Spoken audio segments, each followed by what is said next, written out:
চিৰিয়াছলি কৈছোঁ, কান্দিম বুলি জানিও এই ঠাইলৈ আহিছোঁ। পিছে কন্দা কটা কৰাৰ পূৰ্বে অলপ দেহত শক্তিৰো প্ৰয়োজন। এই যে পিজ্জাটো অৰ্ডাৰ কৰিছোঁ, এইটো কেৱল আৰু কেৱল মাত্ৰ মুখৰ টেষ্টৰ কাৰণে নহয় দেই। অলপ পিছত কান্দিব লাগিব যে, সেইবাবে দেহত এনাৰ্জিৰ প্ৰয়োজন আৰু সেইবাবে সেই পিজ্জাটো অৰ্ডাৰ কৰিছোঁ।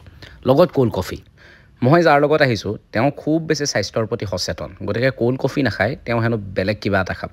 তেওঁ মোক ইমানেই কৈছে যে তেওঁ যিটো অৰ্ডাৰ কৰিছে সেইটো স্বাস্থ্যৰ বাবে খুব ভাল, মই খাই চাব লাগে। খাই চালোঁ, মোক নিশ্চয় দেখিয়ে আপুনি গম পাইছে তেওঁৰ স্বাস্থ্যৰ কাৰণে ভাল পানীয়টো মোৰ বাবে কিমান বেছি অসাধ্য আছিল। নোৱাৰোঁ দেই। এতিয়া আহক আমি অলপ কন্দা কটা কৰোঁ। আপুনি নিশ্চয় গম পাইছে যে সকলোৱে কৈ আছে এখন বিশেষ চিনেমাৰ কথা।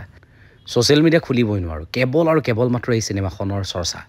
কেনেকুৱা বাগৰি বাগৰি কান্দিছে মানুহবোৰে, গতিকে ভাবিলোঁ ময়ো এবাৰ চাই আহোঁ, কিজানি চকুপানী ওলায়েই। নিশ্চয় গম পাইছে কোনখন চিনেমা চাবলৈ আহিছোঁ। এইখন হৈছে চেইয়াৰা। কিছুদিন আগতে চাইছিলোঁ সনম তেৰি কছম।